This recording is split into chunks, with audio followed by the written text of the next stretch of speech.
Hola, ¿qué tal? ¿Cómo están? En el video anterior nos quedamos en esta clasificación de las partes de la computadora. Tenemos, recuerden, la parte física, que es el hardware, y tenemos la parte lógica, que es el software. Vamos a conocer qué es la parte física y para eso tenemos que conocer la clasificación de los dispositivos que conforman el hardware. Tenemos que el hardware se va a conformar de dispositivos de entrada, dispositivos de salida y dispositivos de almacenamiento. Algunos autores en sus textos o libros manejan que los dispositivos de almacenamiento son dispositivos de entrada. Eso es correcto, pero también debemos conocer, muy aparte de que son dispositivos de entrada, vamos a hablar de esas medidas de almacenamiento que manejan estos dispositivos, algunas características y también cómo se clasifican. Entonces, por eso que los ponemos en un apartado diferente, a pesar de que son dispositivos de entrada, reitero, también se clasifican como dispositivos de almacenamiento. Comencemos con los dispositivos de entrada y si se dan cuenta tengo aquí este esquema que ya mencionamos anteriormente, que es el esquema de entrada, proceso, salida. En la etapa de la entrada, recordemos que vamos a capturar datos mediante dispositivos de entrada. Los dispositivos de entrada pues son aquellos que nos van a servir para ingresar o introducir datos o archivos a la computadora para posteriormente ser procesados. ¿Sí? Bien, el principal dispositivo de entrada es el teclado. El teclado nos permite ingresar datos. En este caso vamos a ingresar letras, números, caracteres especiales, o también podemos indicar alguna función directa dependiendo en dónde estemos trabajando, si en el sistema operativo o en alguna aplicación. Con esto me refiero a las teclas por ahí que tenemos en la parte superior, que va desde F1 hasta F12. ¿Sí? Esa F significa función. Entonces ya cada programa o algún sistema operativo en el que estemos trabajando tiene alguna función en específico. El siguiente dispositivo de entrada es el ratón o mouse, como todos lo llamamos comúnmente. El mouse nos sirve para navegar en la interfaz del sistema operativo o de algún programa en el cual estemos realizando alguna actividad. El objetivo del mouse es facilitarnos mediante sus botones darle instrucciones a la computadora o a la aplicación con la que estemos trabajando. Otro dispositivo de entrada es el micrófono. Este nos permite hoy en día darle instrucciones a la computadora o al asistente virtual del sistema operativo con el que estemos trabajando. ¿A qué me refiero con esto? Bueno, podemos darle instrucciones a Siri de Apple, a Cortana de Windows, a Bixby de Samsung, Alexa de Amazon y algunos otros asistentes que ya existen en los sistemas operativos, en los diferentes sistemas operativos que manejan todos los dispositivos electrónicos. También pues podemos decir que es un elemento muy importante para las videollamadas, las conferencias virtuales. Simplemente también podemos capturar voz en la computadora mediante el micrófono o podemos narrar algún video tutorial para después que sea publicado este video tutorial. Y también tenemos el escáner. Bueno, pues el escáner nos va a permitir digitalizar textos o imágenes para poder ser editados en algún programa especial, ya sea de texto o de imagen. Bien, vamos a continuar con otros dispositivos de entrada. Aquí, si se dan cuenta, bien, tenemos estos que ya mencioné, pero ahora pensemos un poco en todos los dispositivos que nosotros manejamos al momento de utilizar la computadora o algún dispositivo electrónico. ¿Qué otro dispositivo podríamos decir que es un dispositivo de entrada? Tenemos varios más por mencionar y bueno, vamos a comenzar a mencionarlos poco a poco. El primero de ellos es la cámara web, ¿sí?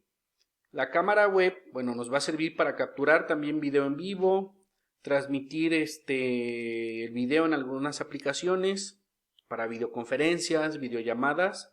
La función de la cámara web es capturar el video y que la computadora lo procese, o capturar la imagen en vivo a la que esté enfocada para que la computadora lo procese. Tenemos también la cámara digital. La cámara digital, bueno, nos va a permitir capturar imágenes o alguna otra palabra que se utiliza es digitalizar imágenes. ¿Qué significa eso? Bueno, captura la imagen, la pasamos a la computadora y ya tenemos una imagen digitalizada. De hecho, desde que está en la cámara ya está digitalizada.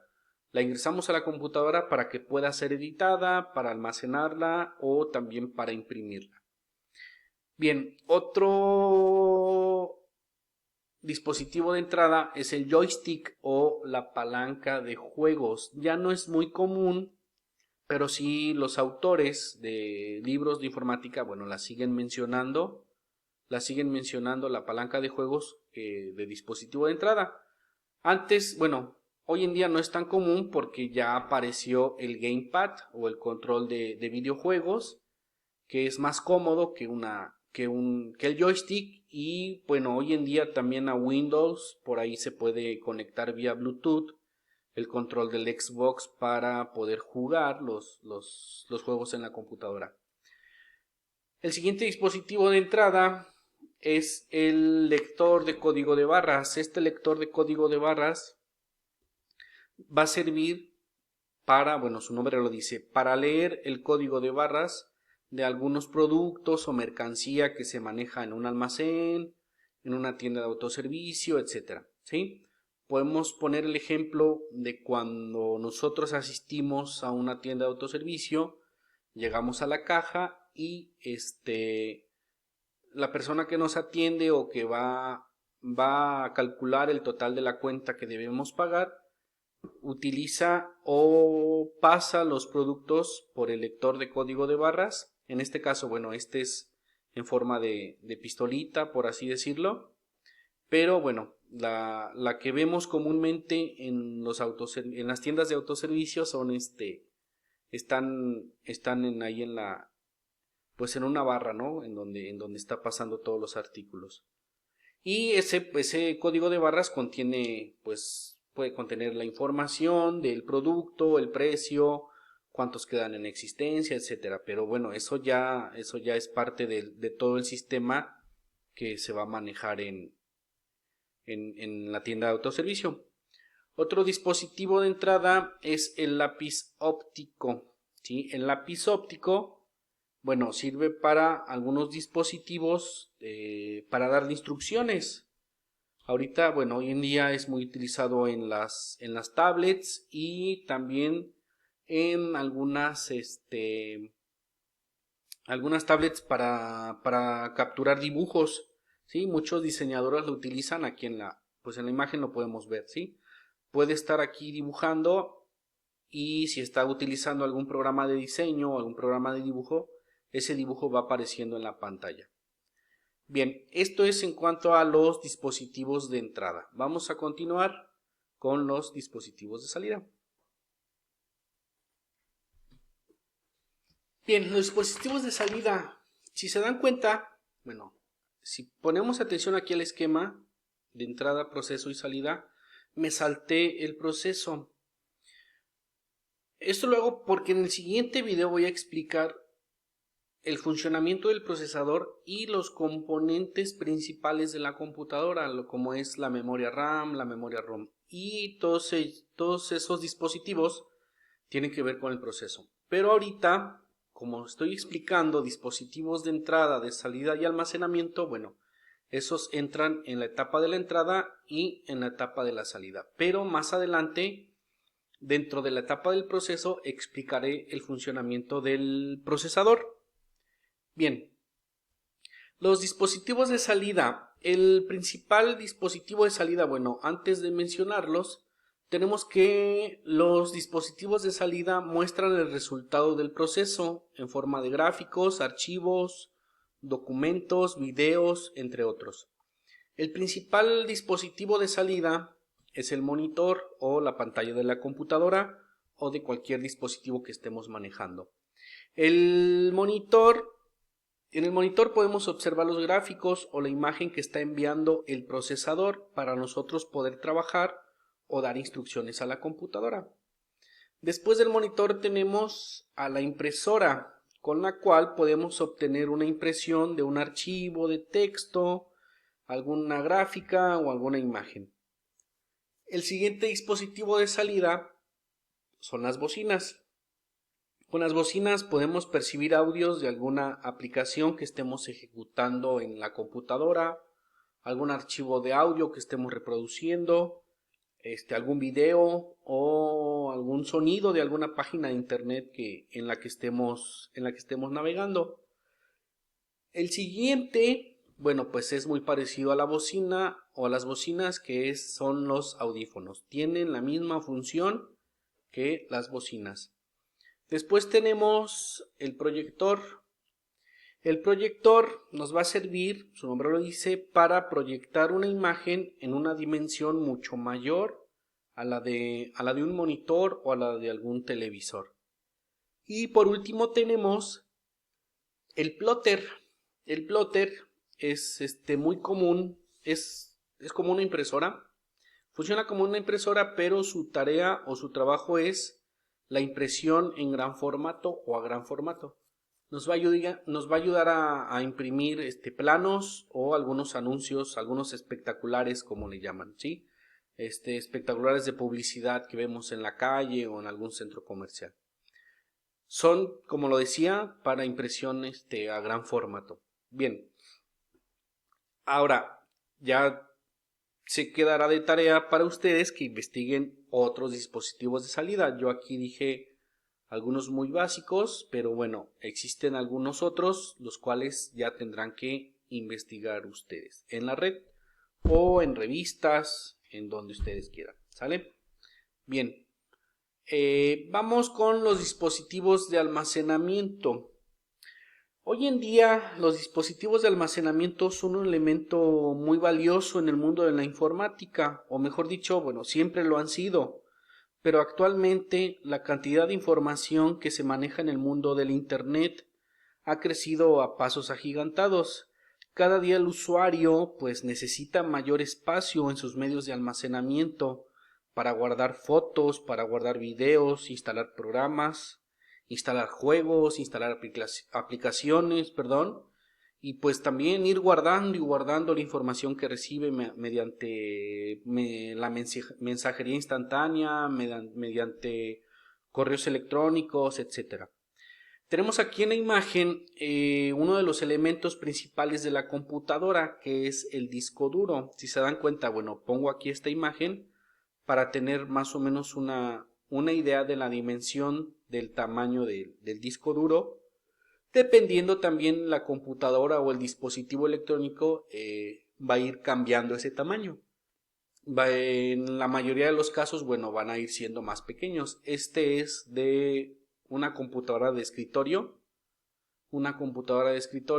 Y bueno, entre el dispositivo electrónico sea menor, pues el tamaño va a ser mucho menor del disco duro y de todos los componentes que la van a conformar. Es por eso que luego también el costo pues va aumentando. Lógicamente, por ejemplo, el disco duro de una laptop pues va a ser mucho más pequeño, va a caber tal vez en la palma de la mano. Aquí, bueno, es un poquito más grande. Pero bueno, hablemos del disco duro, ¿sí? Este disco duro, bueno, como lo decíamos antes, es el que nos va a ayudar a almacenar todos los archivos que manejamos en la computadora o que descarguemos de internet. Existen otros dispositivos de almacenamiento, de los cuales, bueno, iremos hablando cronológicamente después de explicar en qué se basa el espacio de estos dispositivos. A nosotros, bueno, lo que nos importa es saber cuánta información podemos guardar en los dispositivos de almacenamiento. La pregunta que siempre nos hacemos cuando hablamos de un dispositivo de almacenamiento es ¿cuánto puedo guardar? ¿Para cuántas fotos me va a alcanzar? ¿Cuánta música cabe en el dispositivo? ¿Sí? Son preguntas que nos realizamos cuando queremos adquirir un dispositivo electrónico. Una de las características que más nos importa es cuánto espacio tiene ese dispositivo electrónico, ¿sí? Recordemos que todo esto, bueno, será con base a las unidades de medida de almacenamiento. En el mundo de la informática se maneja el sistema binario. Toda la información a la hora de ingresar a la computadora se va a convertir en ceros y unos. Y ahí comienza la escala de medida de la información. La unidad mínima de la información en la informática es el bit. Un bit es un 1 o un 0, ¿sí? ¿Qué significa esto? Bueno, que a partir de un 1 o un 0 o a partir del bit vamos a tener nosotros estas unidades o esta escala de medidas de almacenamiento. Si se dan cuenta, bueno, tenemos el bit que es un 1 o un 0. Después tenemos el byte. El byte va a estar conformado por 8 bits. Después tenemos el kilobyte, que lo van a conformar 1024 bytes. Después el megabyte, que lo van a conformar 1024 kilobytes. Y así sucesivamente, bueno, aquí tenemos gigabyte, terabyte, petabyte y hay una lista, en esta lista continúan varios elementos aumentando lógicamente la capacidad. El que nosotros normalmente conocemos es el megabyte, ¿sí? Cuando nos envían un archivo, una foto, etcétera, por ahí comentamos, oye, es que podemos utilizar la palabra, ¿no? Mide 5 megas o pesa 5 megas, entonces es la que utilizamos comúnmente. Ya cuando hablamos de nuestra computadora o de algún dispositivo, hablamos de gigabytes o hasta terabytes. Ya hoy en día también es muy común que las laptops o las computadoras tengan 2 terabytes, 3 terabytes, etcétera, ¿sí? Pero bueno, esto es para darnos una idea más o menos de estas unidades de almacenamiento. Ahora, vamos a poner un ejemplo muy sencillo. Yo aquí tengo este disco duro de 500 gigabytes. ¿Sí? Tenemos este disco duro de 500 gigabytes. Y bueno, tenemos que 500 gigabytes son 500,000 megabytes. Esto hablando, vamos a poner un ejemplo, por ejemplo, de fotografías, ¿sí? Queremos saber cuántas fotos van a caber en el disco duro que tiene mi computadora de 500 gigabytes. En promedio, si yo tomo una foto con una cámara de 18 megapíxeles, por ejemplo, ese archivo o esa foto va a tener 14 megabytes, ¿sí? Ese archivo va a medir o va a ocupar un espacio de 14 megabytes. Ahora, si mide 14 megabytes ese archivo y mi disco duro es de 500 o de 500,000 megabytes, bueno, pues divido entre 14, 500,000 megabytes entre 14 me da un total de 35,714.28 fotografías. Estamos hablando en promedio, ¿sí? De que ese archivo mida 14 megas. Entonces, bueno, en este disco duro yo voy a poder almacenar 35,714 fotos en promedio. Pero ¿cuál es el problema? Bueno, no es un problema, pero cuando nosotros tenemos un disco duro en nuestra computadora, tal vez cuando compramos esa computadora, nos dicen, tiene un disco duro de 500 gigas. Y nosotros llegamos a casa, la instalamos, etcétera, y vamos a las propiedades de ese disco duro y nos dice que solamente nos quedan, pues no sé, 400 gigas de espacio. ¿Por qué pasa eso? Bueno, cuando nosotros tenemos una computadora, pues lógicamente ahí en ese disco duro está instalado el sistema operativo y poco a poco pues se comienza a utilizar ese espacio que estaba disponible. Después pues ya llegamos a casa, comenzamos a instalar algunas aplicaciones o programas. Entonces observen que ese disco duro se va a ir llenando. Ya tenemos por aquí algún software instalado que ocupa espacio de estos 500 gigas. Comenzamos a trabajar con este software, empiezo a crear archivos de texto, archivos de hojas de cálculo, comienzo a descargar videos, comienzo a descargar música, comienzo a descargar juegos, Lógicamente, bien, pues voy a utilizar más espacio de este disco duro. Y así, lógicamente, voy a ir llenando este disco duro.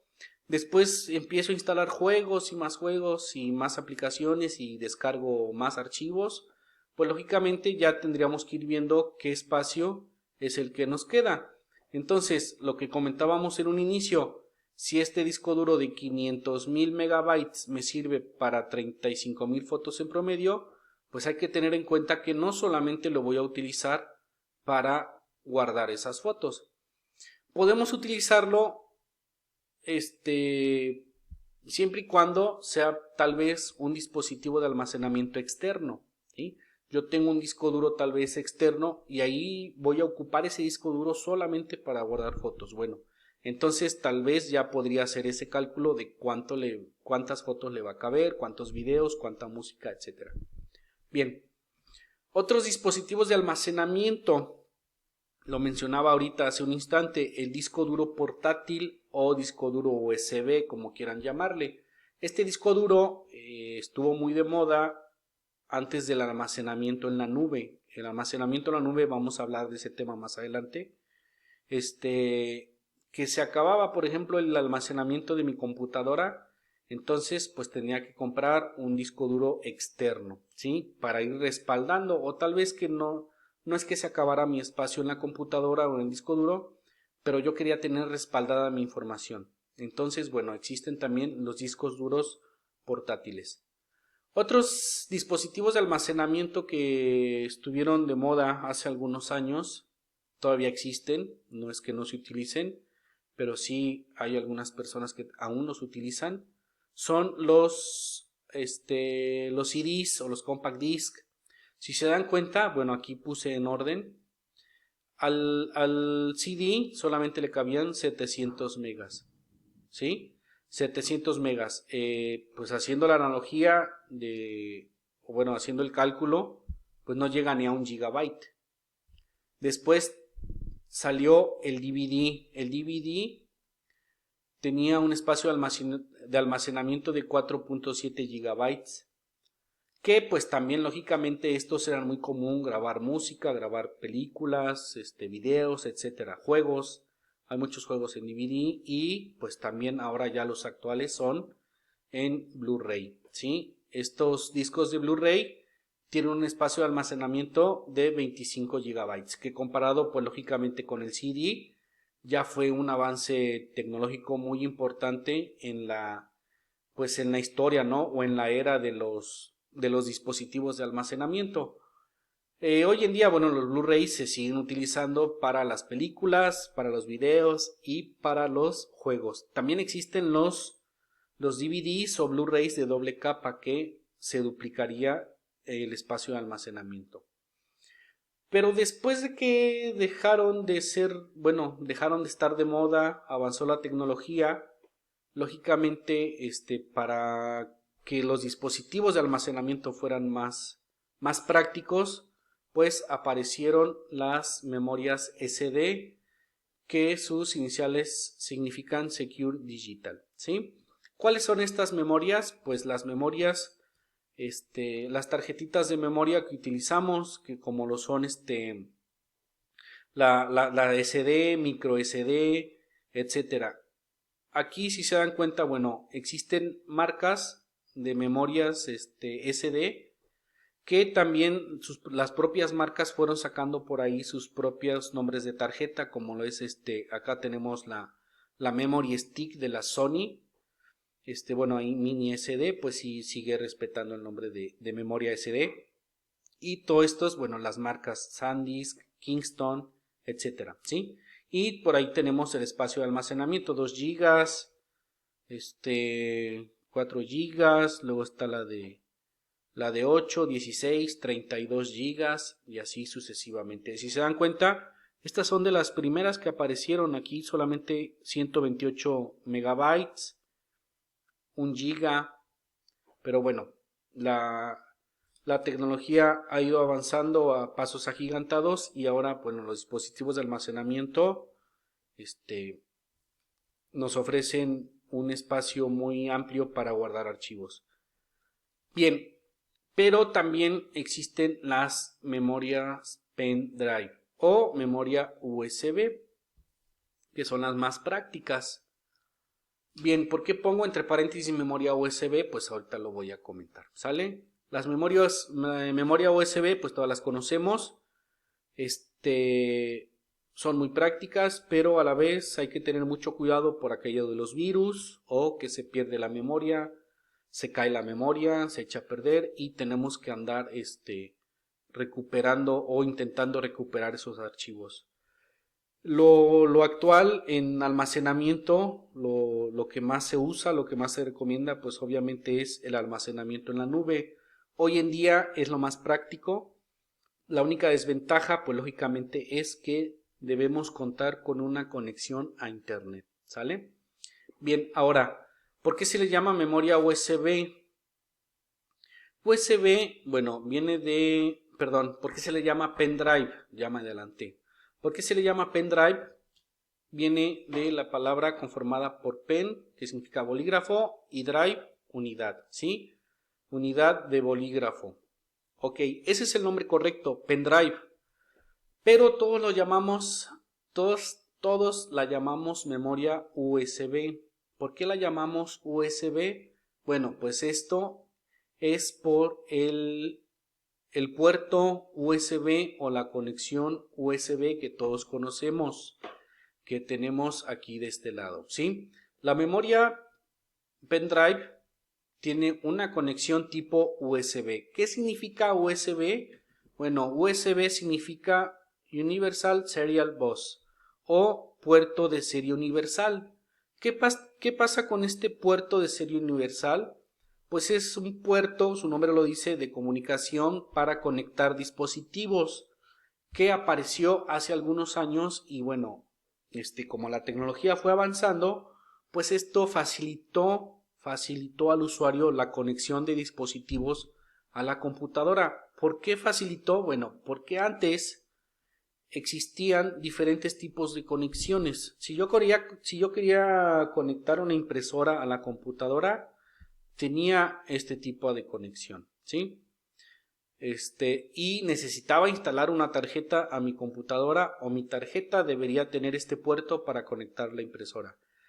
Después también el teclado y el mouse tenían este tipo de conexión. Todas estas conexiones tienen su nombre y son de diferentes tipos. Antes el mouse, antes de esta conexión, que yo creo que, bueno, pues no sé si la conozcan todos los que me están escuchando o viendo.